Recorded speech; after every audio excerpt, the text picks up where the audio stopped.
আসসালামু আলাইকুম। সাগরে তৈরি হচ্ছে নতুন একটি নিম্নচাপ, যা আগামী 24 থেকে 48 ঘন্টার মধ্যে গভীর হতে পারে।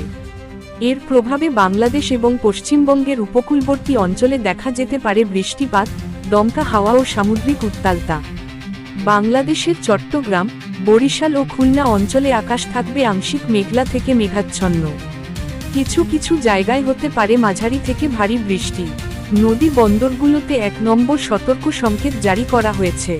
অন্যদিকে পশ্চিমবঙ্গের দক্ষিণ 24 পরগনা, মেদিনীপুর এবং কলকাতা সহ উপকূলের বিভিন্ন এলাকায় বজ্রসহ বৃষ্টির পূর্বাভাস রয়েছে। বিশেষ করে সন্ধ্যার পর হতে পারে ভারী বৃষ্টিপাত। মৎস্যজীবীদের সাগরে যেতে নিষেধ করা হয়েছে এবং সবাইকে অনুরোধ করা হচ্ছে যেন আবহাওয়ার আপডেট নজরে রাখেন। নতুন নিম্নচাপটি যদি ঘূর্ণিঝড়ের রূপ নেয়, তাহলে সেটি আরও বেশি প্রভাব ফেলতে পারে উপকূল অঞ্চলে। আমরা পরিস্থিতির উপর নজর রাখছি, নতুন আপডেট পেলে আপনাদের জানিয়ে দেব ইনশাআল্লাহ। আপনারা যদি আবহাওয়ার এমন সব জরুরি খবর সবার আগে জানতে চান, তাহলে এখনই সাবস্ক্রাইব করুন আমাদের চ্যানেলটি। আল্লাহ হাফেজ।